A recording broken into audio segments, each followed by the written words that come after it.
오늘로 다음 대통령을 뽑는 대통령 선거가 34일 앞으로 다가왔습니다. 모든 정당, 원내 정당들의 대통령 후보가 어제로 모두 확정이 됐습니다. 이 소식 중점적으로 여러분께 전해드리겠습니다. 이상일 전 국회의원, 김은경 세종리더십 개발원 원장 나오셨습니다. 두 분 어서 오십시오. 네, 안녕하세요. 그리고 SBS 보도국 정치부의 원일이 선임기자도 함께합니다. 어서 오십시오. 안녕하세요. 국민의당이 원내정당 가운데 마지막으로 대통령 후보를 확정했습니다. 안철수 전 대표가 국민의당 대통령 후보로 공식 선출됐습니다. 의사였다가 IT 업체 CEO였다가 대학 교수 그리고 정치인이 되어서 마침내 대통령 후보가 됐죠. 안철수 후보의 삶은 도전의 연속이었다는 평가를 받고 있습니다. 안철수 후보의 어제 수락연설 한번 직접 들어보시죠. 대한민국 미래를 여는 담대한 도전에 나섭니다. 국민의 안철수가 되어 압도적 승리 쟁취하겠습니다. 우리나라 진보의 나라도 보수의 나라도 아닙니다. 국민의 나라입니다. 편 가르기를 끝장내야 미래로 갈 수 있습니다. 편 가르기 정권이 아니라 실력 위주 드림팀 만들겠습니다. 안철수의 시간이 왔습니다. 안철수의 시간이 오니 문재인의 시간이 가고 있습니다. 지난 2012년 제가 완주하지 못해서 실망하신 국민들 계시다는 거 잘 압니다.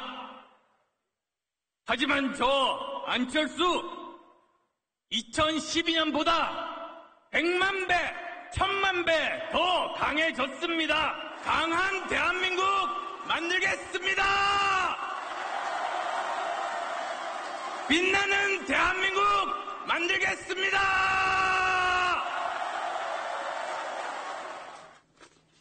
예, 안철수 후보 확실히 연설이 달라졌네요. 네, 확실히 달라졌어요. 예. 그러니까 마지막 이게 인상적이네요. 제스처도 달라졌어요. 예. 내용, 형식, 방식, 이미지 모든 연설의 요소 구성하고 있는 그런 요소들이 전부 다 바뀌었는데 통합과 미래를 강조하는 그런 내용 면에서도 하지만 강한 메시지를 주는 철저한 단문 위주로 돼 있고 무엇보다도 억양, 톤, 목소리, 제스처 모든 게 좀 다 바뀌었죠. 하고자 하는 얘기는 그건 것 같아요. 지금 지난 두 번에 걸쳐서 대통령 후보 양보하고 시장 후보 양보하고 그렇게 해서 또 철수라고 별명 붙었던 본인의 이미지 이거를 이번에는 안철수, 노후철수, 철수 없이 끝까지 완주하겠다라는 그런 강력한 의지를 발표를 하는데 그걸 연설을 통해서 하는 그 방식이 달라져도 너무 많이 달라졌어요. 이게 불과 한 보름 전에 안철수와 지금의 안철수가 이게 같은 건지를 의아할 정도입니다, 지금. 연설하는 방법, 목소리 굵게 내고 또 약간 긁는 듯이 한다. 혼자서 공부했다. 이렇게 얘기는 하고 있는데 일단 그런 부분들은 조금 본질적인 부분은 아니니까요. 왜 국민의당에서는 안철수 전 대표를 대통령 후보로 선택했을까요? 메시지 전달 부분에서도 상당히 효과적인 그런 커뮤니케이션을 구사하고 있는데 아마 그동안 과거 처음에 이제 당을 만들어서 나올 때 의도했던 말을 하나하나씩 차근차근 지금 성과를 내고 있고요. 또 그걸 통해서 이제 스스로 본인이 이제 자기 확신이 생긴 거죠. 그것 때문에 사실 선거 과정에서는 후보가 얼마나 내가 확실하게 권력 의지를 보여주느냐가 사실 선택 포인트가 되는데 아마 그 부분에서 가장 효과적으로 지금 진도를 나가고 있지 않나 그런 생각이 이상일 의원께서 보시기에 네. 국민의당 당연히 예상됐던 거긴 하지만 그럼에도 불구하고 국민의당 경선에 참여했던 사람들이 안철수 후보를 압도적으로 대선 후보로 선출한 이유 뭐라고 보십니까? 무엇보다 가능성이 크다고 판단한 것 같아요. 그러니까 호남 경선에서 60%를 안철수 후보가 얻고 나서 기세를 올렸는데 그 이후에 70%, 80%까지 갔단 말이죠. 그러니까 안철수 돌풍이 안희정 민주당의 후보가 지지율이 떨어지면서 이게 맞물려가지고 지지율이 올라가면서 결국은 국민의당 지지층한테 우리가 집권할 수 있겠다 이런 자신감을 심어준 것 같고 지금 두 분이 말씀하셨지만 안철수 후보의 본인의 변화 안철수 후보가 그런 이야기를 했죠. 목소리가 다들 관심을 끌었는데 나를 바꾸는 거 그거 어려운 건데 나는 이렇게 변했다, 바꿨다 이러면서 많은 분들한테 자신감을 줬고 메시지를 확실하게 심어줬기 때문에 지지가 확 올라갔다. 그러면서 지금 상당히 돌풍을 일으키고 있는 형국, 결국은 다자 대결 구도에서도 양강 대결을 할 수 있는 이런 구도까지 만든 상황이죠. 예. 다자 구도 중에서도 양강 대결이 가능한 그런 상황까지 안철수 후보가 만든 것 아니냐 그렇게 얘기를 해주셨는데요.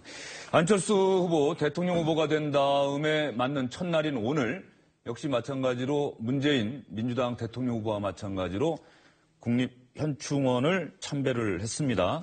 그런데 조금 달랐습니다. 어떤 점이 달랐는지 안철수 후보의 이야기 들어보시죠. 네, 참배하신 의미부터 먼저 여쭤볼게요. 우선 이제 사병 묘역부터 참배했습니다. 우리나라는 그분들이 지킨 나라입니다. 그리고 전직 대통령 묘소들을 참배하면서 우리가 역사에서 배우겠다는 각오를 다졌습니다.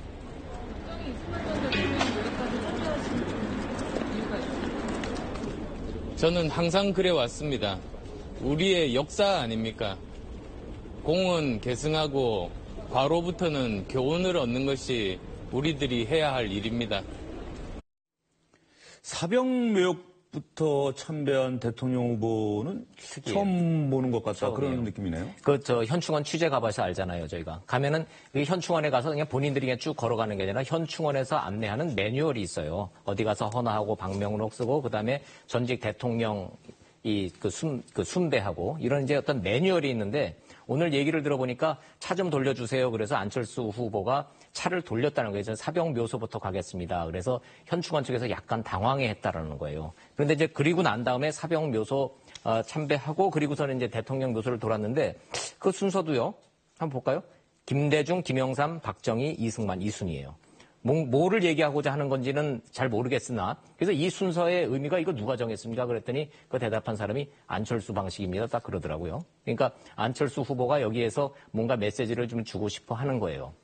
우리나라는 사병들이 지킨 나라다. 이분들이 우리나라를 지킨 분들이다. 그리고 전직 대통령 묘역 다 참배한 거.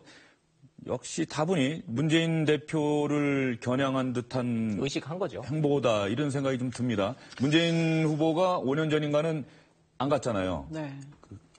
사실은 지금 매뉴얼대로 하지 않겠다라는 것은 의미심장한 것 같습니다. 이를테면 지금의 정치가 사실 매뉴얼대로 해왔다면 사실 그 효과적이지 않았고 특히나 힘없는 자들을 위한 정치가 아니었다라고 했을 때는 지금 청년이나 여성이나 노인들 사실 무엇보다도 정책이 필요한 그들을 위한 정치를 하겠다는 우회적인 또 메시지일 수 있고 사실 유권자 입장에서는 상당히 맞아 저게 아닐까 정치가 뭐 이런 생각을 하게 하는 지점이라는 생각이 듭니다. 안철수 후보를 따라다니며 취재하는 기자들 보면은 다분히 문재인 후보와 연관 짓는 질문들을 많이 던지는 것 같아요. 네. 그렇죠? 예, 그런 것 같습니다. 지금 기자들도 결국은 문재인, 안철수 두 후보 간의 싸움이 아니냐 이렇게 보기 때문에 서로 상대방에 대해서 묻고 있는 것 같아요. 그래서 사실은 문재인 후보 진영에서 상당히 좀 긴장한 것 같아요. 신경전이 좀 벌어지고 있는데 안철수 후보가 박근혜 전 대통령 사면과 관련해서 제가 보기에는 원론적인 입장을 이야기를 했습니다. 대통령의 사면권이 남용되지 않게끔 투명하게 사면위원회를 만들어서 국민 여론 뜻을 봐서 거기서 결정하도록 한다. 이랬는데 마치 박근혜 전 대통령 지지층한테 구애하는 듯이 사면 이야기를 꺼낸 것처럼 공격을 했고 문재인 후보 말씀도 안철수 후보 말씀하고 큰 맥락에서 다르질 않아요. 대통령 사면권 역시 남용되지 않도록 제도적인 장치가 필요하다. 그 국민의 뜻을 받드는 장치가 필요하다. 이런 식으로 이야기를 했기 때문에 다를 바가 없는데 지금 공격을 하고 있어요. 그리고 안철수 후보가 이 지지율이 급상승하니까 송영길 문재인 후보 캠프의 선대본부장이 마치 질소봉지 과자 같다 이러면서 공격을 하는 까닭. 또 추미애 민주당 대표가 일부 언론이 너무 안철수 띄운다. 이거는 역으로 안철수 후보의 상승을 경계한다는 그런 마음이 표출된 거 아닌가 싶습니다. 안철수 후보 사실 5년 전, 6년 전만 해도 인기가 대단했죠. 특히 젊은 층에서는 멘토다 이렇게 불렀고 방송 프로그램에 출연하면은 프로그램 시청률이 높게 나오고요. 전국을 돌아다니면서 젊은이들과 만나서 이야기도 하고. 그런데 정치권에 들어온 뒤로는 인기가 많이 떨어졌습니다. 본인도 그 부분 인정하고 바닥부터 다시 시작한다 이런 얘기를 했었는데요. 안철수 국민의당 대통령 후보 어떤 인생을 살아왔는지 어떤 정치 경력을 쌓아왔는지 저희가 영상으로 준비를 해봤습니다.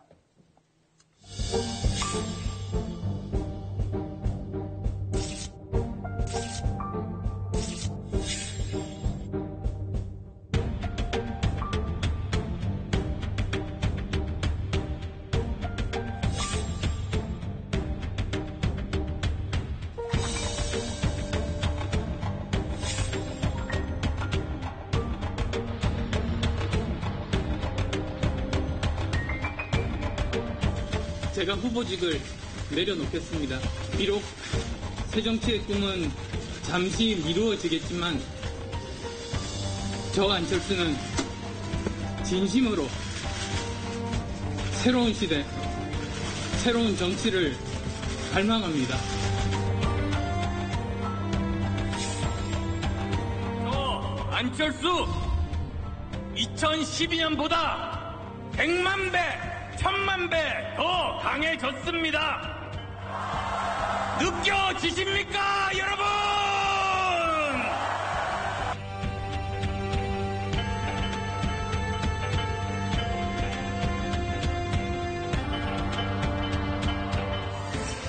영상에는 독철수라고 했지만은 그 마지막 연설을 보면은 100만 배, 1000만 배 강해졌다. 강철수라고 표현해도 되겠네요. 네, 강철수라는 말이 더 적확한 표현이겠죠. 근데 좀 하여튼 5년 전하고 비교해보면 참 많이 변하긴 변했네요. 아까도 이제 주용진 앵커도 그 목소리 달라졌다는 얘기를 하고 지금 사실 세간의 안철수 목소리 변했다는 게 화제는 화제잖아요. 근데 이렇게 보면요. 기술적으로 보면은, 이게 발성과 리딩과 연설을 저희가 훈련받고 이렇게 연습하는 저희 방송 기자들 입장에서 보면 저게 얼마나 어려운지 알 수가 있어요. 사람의 음색은 변하지가 않는 거거든요. 성문이라고 해서 사람의 지문처럼 사람의 음색은 변하지는 않는 거지만 발성, 톤, 호흡, 그리고 그 강세 이런 거를 통해서 이걸 바꿀 수는 있는 건데 저희는 훈련받은 입장에서 보면은 저 정도로 변하려면 그냥 보통 사람들 노력 갖고 되는 변화는 아니에요. 그거는 분명해 보입니다. 분명한 거는 안철수 후보가 원래 목소리가 얇고 대단히 좀 내성적인 성격인 것 같다는 인상을 주지 않았어요. 조용조용히 이야기하고. 그런데 이 목을 거의 긁는 듯 해갖고 뭐 별명이 루이 암스트롱 빗대서 안스트롱이다 뭐 이런 별명도 있다고 하는데. 사실은 그 목소리도 훈련이 되거든요. 사실 질문 가능합니까? 네, 가능합니다. 네. 그래서 사실은 이제 많은 리더들이 네, 목소리 이제 훈련도 받고 개인 퍼스널 그 트레이너도 있고 한데 사실은 그것보다는 지난 5년간의 그 학습의 그 과정이 상당히 효과적이었다라는 거예요. 그러니까 학습이 통했다는 거죠. 그러면 사실 매뉴얼이 없는 상황에서 뭔가 새로운 정치를 하겠다라고 하면 결국엔 거기에 필요한 것은 새로운 것을 계속해서 받아들이는 능력인데 사실 그런 능력들이 다른 후보보다 좀 뛰어나지 않았나 하는 생각이 들고 사실 지금 과정을 쭉 지켜보시면 아시겠지만 손학규 후보 완전 국민경선제도 받아들였고요. 혹은 이 경선 그 토론 과정에서도 새로운 방식을 끊임없이 시도를 하고 있거든요. 그러니까 뭔가 자신 있게 비전과 리더십으로 승부를 하겠다라고 한 만큼 정말 내가 원하는 대한민국은 이런 거고 그래서 그 과정에서 내가 취해야 할 것은 취하겠다라는 좀 열린 태도가 사실 이 모든 것을 만들어내지 않았나. 이상일 의원은 직접 정치를 해봤고 네. 대중연설 많이 하셨을 거 아니에요. 네네. 그래서 정말 얼마나 어려운지를 잘 아실 것 같은데. 그렇습니다. 저는 바꾸려고 좀 노력했지만, 그다지 바뀌지는 않았던 것 같아요. 지난 선거 때도 그랬고, 유세할 때. 다만, 이 유세 메시지를 좀 더 간결하게 해나가는 훈련은 좀 된 것 같은데, 목소리 톤 자체가 저렇게 달라지는 경우는 제 주변에 좀 잘 못 봤고요. 그만큼 안철수 후보가 어떤, 권력 의지가 강해졌고, 절실함이 생겼고, 이런 것 같아요. 이번에는 반드시 내가 39석의 이 작은 정당이지만 이 정당을 바탕으로 반드시 집권을 하겠다. 이런 생각이 있기 때문에 그 절실함 때문에 저렇게 바뀐 것 같고 제가 국회에 있을 때 동북아 역사왜곡 대책 특별위원회가 있습니다. 예. 같이 활동을 했는데 그때만 해도 좀 수줍음 이런 모습을 많이 보였어요. 그래서 샤이 안철수 이런 이야기도 있었고 했는데 지금은 완전히 달라진 모습. 그때 질문할 때 이렇게 보면 목소리가 굉장히 작았습니다. 잘 안 들리고 그랬는데 지금은 정말로 달라졌고 저분이 지난 해만 해도 사드 배치와 관련해서도 사드 배치를 제일 먼저 반대했던 분 중에 하나인데 이 한반도 정세가 바뀌었다 해서 지금 사드의 배치에 대해서 사실상 찬성 입장으로 왔고요. 탄핵 때 초반전에는 촛불 집회 나가면서 강력히 탄핵을 주장했다가 국회에서 탄핵 소추안이 가결된 다음부터는 촛불 집회 안 나오고 그래서 이 국민의 마음을 제대로 읽으려는 노력을 상당히 하고 있다. 그 노력의 어떤 결과가 지금의 안철수 아닌가 싶습니다. 안철수 후보가 변했다. 연설하는 방식도 변했고 목소리도 굵게 내고 실제로 안철수 후보를 밀착 취재하는 기자들의 평가도 이렇게 달라지고 있습니까? 아니요. 그렇지 않습니다.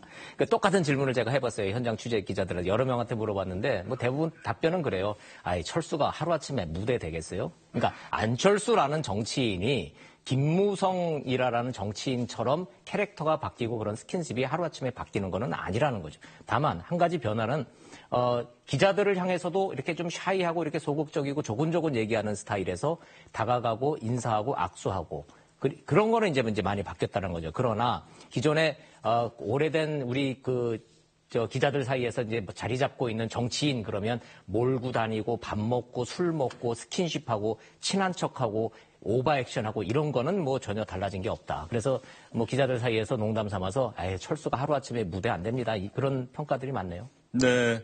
그런데 미국 대선도 마찬가지지만 우리나라 대선도 마찬가지로 담당하는 기자들이 직접 그 후보를 매일 만나서 매일 질문하고 그 사람이 무엇을 먹고 어떤 일을 하고 어떤 말을 하는지를 취재하는 기자들의 평가는 대단히 중요한 것 같아요. 이상희 의원님 네. 또 그런 경험도 있으신데? 뭐 그렇습니다. 저도 뭐 기자 시절에 대통령 후보들 열심히 취재하고 그랬는데 후보들이 좀 달라지는 걸 선거 중간중간에 좀 느낄 수도 있어요. 그러니까 박근혜 전 대통령의 경우는 초반전보다 중반 이렇게 가면서 경제민주화에 대해서 또 국민 대통합에 대해서 상당히 진정성 있는 메시지를 이야기하기 시작했어요. 초반전에는 5.16은 불가피한 최선의 선택이라고 이야기했다가 나중에 민심의 역풍을 맞으니까 결국은 사과도 하고 이러면서 달라지는 모습을 보이고 있는데 안철수 후보도 뭐 철수가 무대되느냐 김무성이 되느냐 아마 그 스타일은 분명히 잘 안 바뀌겠지만 저분이 뭐 보도를 보니까 이제는 술도 좀 마시고 기자들하고 어찌됐든 뭐 스킨십을 하는 이런 과정은 그만큼 권력 의지가 강해졌다 이렇게 볼 수 있겠습니다. 안철수 후보가 내일 오전 10시부터 관훈 클럽 초청 토론에 또 임하기 때문에 과연 얼마나 달라졌는지 그런 부분들에 대한 질문도 나오지 않을까 싶고요. 국민의당 경선, 마지막 경선에서 또 안철수 후보만큼은 아니지만 그래도 주목받았던 사람들이 손학규, 박주선 후보입니다. 특히 손학규 후보, 이번이 세 번째 도전이었는데 결국은 대통령 후보가 되는 꿈조차 이루지 못했는데 손학규 후보에게도 많은 박수가 쏟아졌다고 합니다. 안철수 후보님 축하합니다. 힘으로 축하합니다. 오늘 실컷 축하합시다. 이제 우리는 우리의 후보를 가졌습니다. 반드시 승리할 것입니다. 그런데 여러분 잠깐만요. 네, 여러분들 좀 너무하셨어요. 손학규한테도 표를 좀 주시지. 20%도 안 된다는 게 무슨 말입니까, 이게? 이제 안철수 후보의 어깨에 모든 것이 달려 있습니다. 저 손학규 함께 하겠습니다. 이런 한호와 갈채를 진즉 좀 보내주시지. 반드시 이겨야만 하는 선거고 이길 수밖에 없다는 투철한 인식과 사명감을 가지고 반드시 이겨줄 것을 기원하고 국민의당 경선이 완전 국민 경선제라고 하는데 당내 평가. 그런데 무슨 광주 경선에서 네. 무슨 동원됐다는 증거를 선관위가 잡아서 검찰에 고발했다고 하는데 그건 어떻게 지금 돼가고 있습니까? 그 뭐 이제 더 수사를 좀 해봐야 돼요.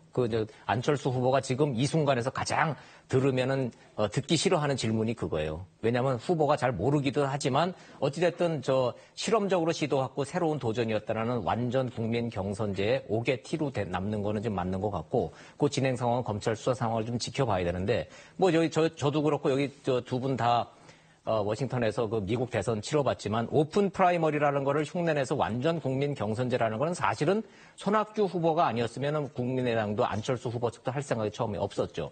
조금 더 냉정하게 말하면 손학규 후보가 그 부분에 대해서는 몽리를 부린 거예요. 선거인 명부 없이 주민등록증만 가져가서 선거를 치르는 이런 방식은 저는 지금까지 본 적은 없습니다. 그러나 그럼에도 불구하고 어찌됐든 20만 명 가까이, 정확하게는 18만 명이라고 집계는 된다고는 하는데 이런 사람들이 모였다라는 것 자체가 국민의당 그 완전 국민 경선제는 일단은 성공의 건은 맞는 거죠. 그 1등 공신은 손학규 후보가 맞습니다. 국민의당 경선이 성공했다라고 하는 대목에 대해서도 민주당에서는 아니 우리는 214만 명이 그래요. 신청을 하고 70% 가까이에서 140만 명이 넘게 투표를 했는데 우리가 더 대단한 거지 왜 국민의당이 자꾸 주목하느냐 뭐 이렇게 얘기를 하는 것도 일종의 신경전일까요?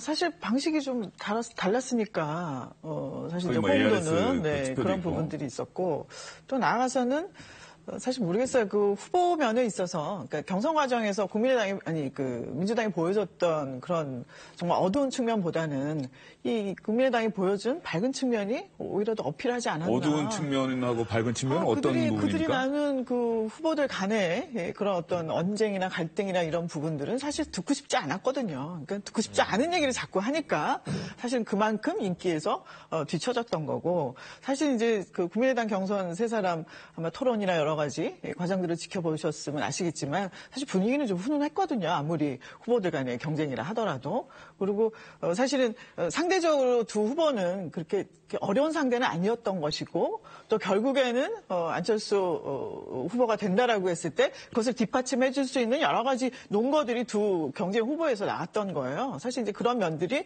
지켜보는 사람 입장에서는 좀 덜 부담스러웠지 않았나. 예, 김 원장님 이렇게 보시고 이상일 의원은 또 어떻게 숫자상으로는 민주당이 훨씬 높은 참여도를 올렸죠. 그래서 한 10배 이상 되는데 이 투표 방식이 달랐기 때문에요. 그러니까 직접 신분증을 들고 투표 현장에 간다는 건 쉽지 않은 일입니다. 게다가 제가 살고 있는 용인 지역에는 2군데밖에 없었어요. 용인 면적이 거의 서울 면적하고 같습니다. 그러니까 용인 시민이 거기를 직접 찾아가기는 쉽진 않아요. 그런데 민주당의 경우는 신청을 하고 나면 대부분 ARS로 전화가 왔기 때문에 그것도 5번 ARS 전화가 오고 만약에 그걸 못 받았을 경우 본인이 하고 싶으면 전화를 걸면 되는 거니까 전화로 본인의 표심을 표출한다는 건 훨씬 쉽기 때문에 질적으로는 국민의당 쪽에서는 우리가 더 현장 참여도가 높은 거다 이런 주장까지 지금 하고 있는 상황이라 이거를 평면 비교하기는 어려운데 우리 원일이 선임 기자님 말씀하셨지만 손학규 후보의 공이 굉장히 큽니다. 현장 투표 100%를 주장했습니다. 안철수 후보는 선거인단 없는 투표가 어디 있느냐 이렇게 해서 처음에 반대를 했는데 손학규 후보가 강력히 주장하면서 그걸 80% 관철을 했던 거고 그다음에 박주선 국회 부의장이 뒤늦게 출마를 함으로 인해서 경선의 흥행이 높아졌어요. 게다가 제일 먼저 경선을 한 곳 호남이잖아요. 호남의 국민의당 조직력이 강한데 이 세 분이 경쟁을 함으로 인해서 호남에서 대거 예상보다 한 2~3배가량 많은 분들 9만 명이 넘게 나왔기 때문에 대성공을 했고 국민의당 당원이 18만 명인데요. 그 이상 지금 국민들이 나와서 투표한 거고 상당히 의미가 있다고 봅니다. 예, 지금까지 안철수 후보가 국민의당 대통령 후보로 확정됐다는 소식을 중심으로 여러분께 전해드렸고요. 이제부터는 SBS 8시 뉴스에서만 볼 수 있는 이른바 빅지수, 이 빅지수를 토대로 해서 안철수 후보 각을 비롯한 각 후보의 그 검색 순위 한번 살펴보도록 하겠습니다. 먼저 빅지수가 어떤 건지 여러분께 설명을 드릴게요. 3가지 요소로 구성이 됩니다. 포털 검색량, 그리고 유튜브 동영상 인터넷이죠. 유튜브 조회수로 관심도를 집계하고 웹과 SNS상에서 각 대선 주자에 대한 긍정적인 언급량과 호감도를 측정하게 되는데요. 또 3번째는 각종 뉴스에서 이 해당 후보들이 얼마나 언급되는지 주목도도 반영을 합니다. 이 모든 것들을 합쳐서 이른바 빅지수라고 하는데요. 먼저 지난주를 볼까요? 지난주는 자유한국당과 바른정당만이 대통령 후보가 확정이 됐었습니다. 민주당과 국민의당은 확정 전이었기 때문에 안희정, 이재명 후보가 포함되어 있습니다. 문재인 후보가 269, 먼저 압도적으로 1위고 그 다음이 안희정, 이재명, 안철수, 홍준표, 유승민 순이었는데 그럼 이번 주는 어떨까요? 문재인 후보, 안철수 후보다 확정이 됐거든요. 안희정, 이재명이 빠진 자리로 바로 안철수 후보가 치고 올라갑니다. 주목할 만한 부분은 문재인 후보의 빅지수는 전주보다 떨어진 반면에 안철수 후보는 상당히 많은 포인트로 상승했다라고 하는 그런 측면이 있습니다.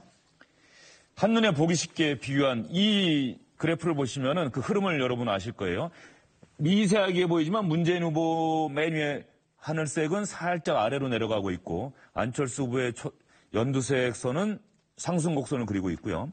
유승민 바른정당 후보도 여론조사와는 달리 이 빅지수상에서는 그러니까 검색량, 뉴스 주목도 이런 것들이 많다는 얘기겠죠. 상승 국면이고 홍준표 자유한국당 후보도 상승 국면이긴 하지만은 유승민 후보의 상승세보다는 좀 이 빅지수상에서는 좀 떨어진다. 그리고 심상정 정의당 대통령 후보의 경우에는 전주보다는 오히려 많이 떨어지고 있다는 점 여러분 눈에 보이실 것 같고요. 특히 안철수 대선 후보의 빅지수 상승 얼마나 대단한지 이 부분을 보면은 이 흐름상으로 보면은 문재인 후보와 안철수 후보의 양자 대결 구도가 될 수도 있다는 이 정치권 일부의 시각이 현실화할 수도 있지 않겠느냐. 물론 현재는 엄연히 원내정당 5개 정당에서 모두 대통령 후보가 나왔기 때문에 오자 대결 구도긴 하지만 양자 대결 구도가 될 수도 있다. 아니면 양강이라고 표현할 수 있지 않겠느냐. 이런 얘기가 있습니다. SBS 8시 뉴스에서 이 빅지수 나오면 여러분 한번 관심 갖고 지켜보시길 바라고요. 다음에는 이 빅지수보다 여러분들이 이해하기 쉬운 여론조사 결과를 한번 말씀드리겠습니다. 내일 신문이 그제죠. 안철수 후보가 가상 양자 대결일 경우에 문재인 후보를 이기는 것으로 수치가 나와서 한번 논란이 일지 않았습니까?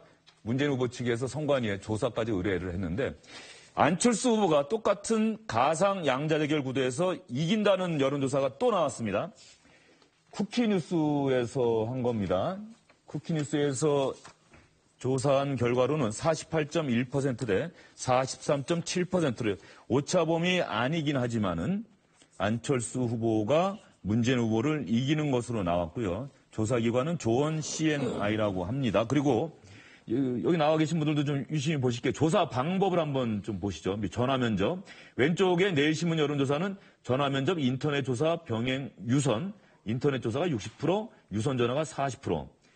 여기는 유선 전화 45%, 무선 전화 55%. 인터넷은 아니고요. 유선 전화와 무선 전화를 동시에 사용해서 여론조사를 실시했다 이렇게 볼 수가 있는데 이 내용을 보게 되면은 문재인 후보 측에서 디오피니언 내일신문 여론조사가 잘못됐다라고 얘기했던 것이 조금은 좀 난처하게 곤혹스럽게 됐다 이런 생각도 들고요. 그렇죠. 기본적으로 민주당의 입장은 지금은 양자 대결 구도라는 게 아무리 가상이라고 해도 불공정 조사라는 거예요.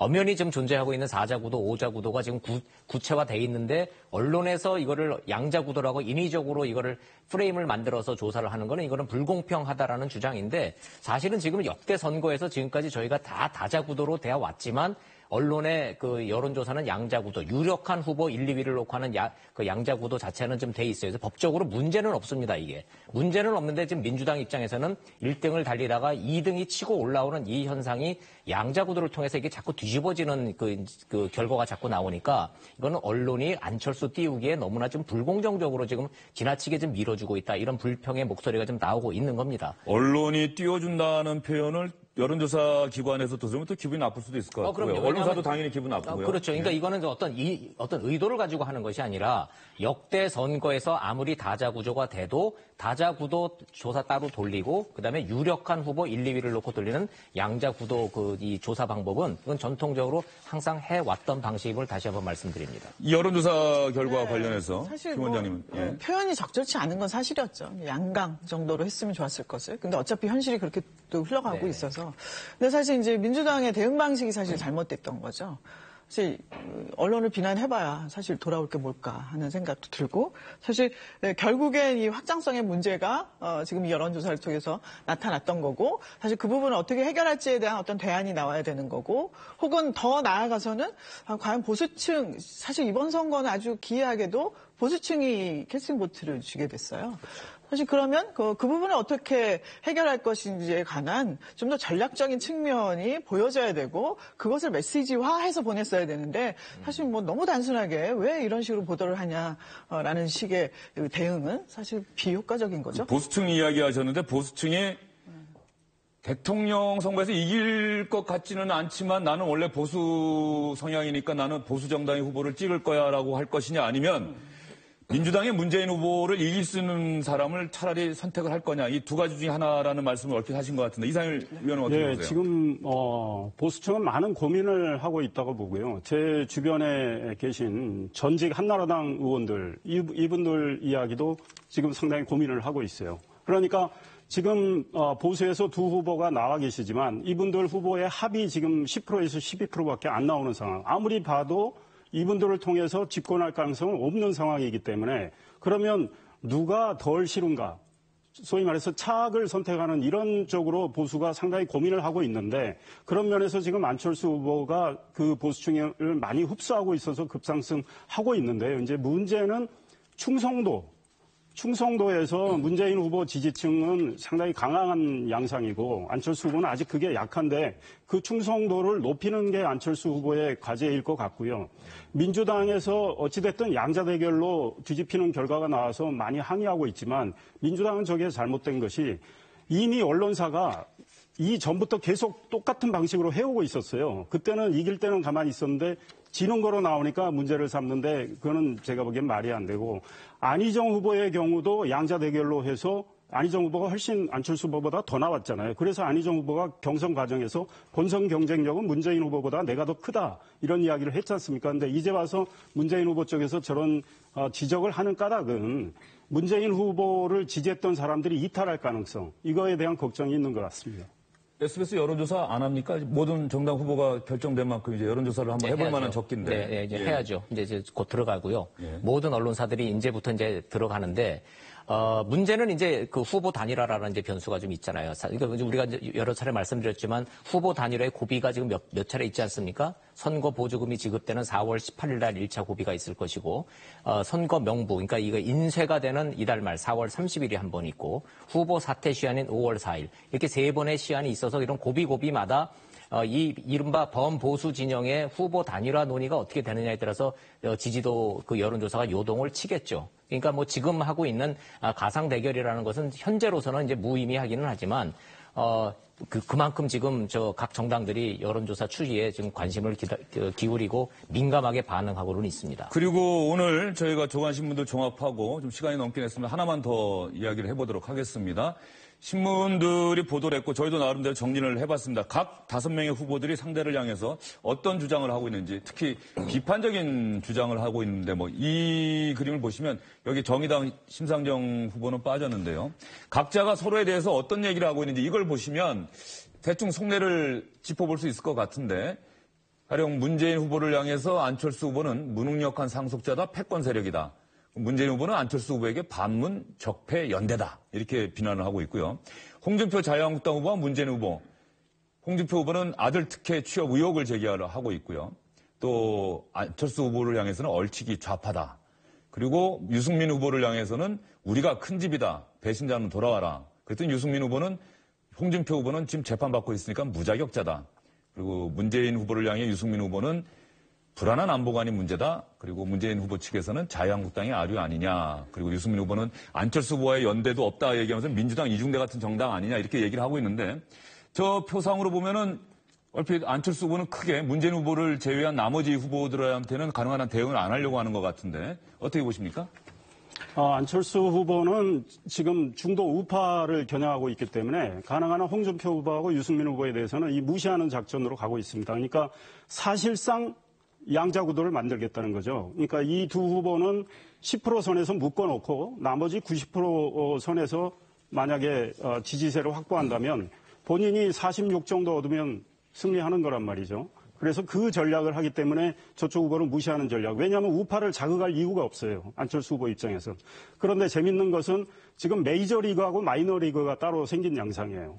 그러니까 문재인 후보, 안철수 후보끼리 아주 치열하게 공방전이 벌어지고 있고 그다음 마이너리그에서는 홍준표, 유승민 후보끼리 같은 집끼리 지금 싸우고 있는 양상인데 여기서는 우파의 대선 주자, 대표 주자가 되겠다. 누가 되는지 모르지만 되겠다. 이 싸움이란 말이죠. 그렇게 해서 우파를 끌어모으면 앞으로 가능성은 있겠다. 이런 생각인 것 같습니다. 예, 알겠습니다. 오늘 세 분과 이야기는 이쯤에서 정리를 하도록 하겠습니다. 김종인 전 민주당 대표의 대선 출마 선언은 잠시 뒤에 나오시는 유인태 전 의원 고수의 일침에서 또 나름대로 분석을 해보도록 하겠습니다. 세 분 수고 많으셨습니다.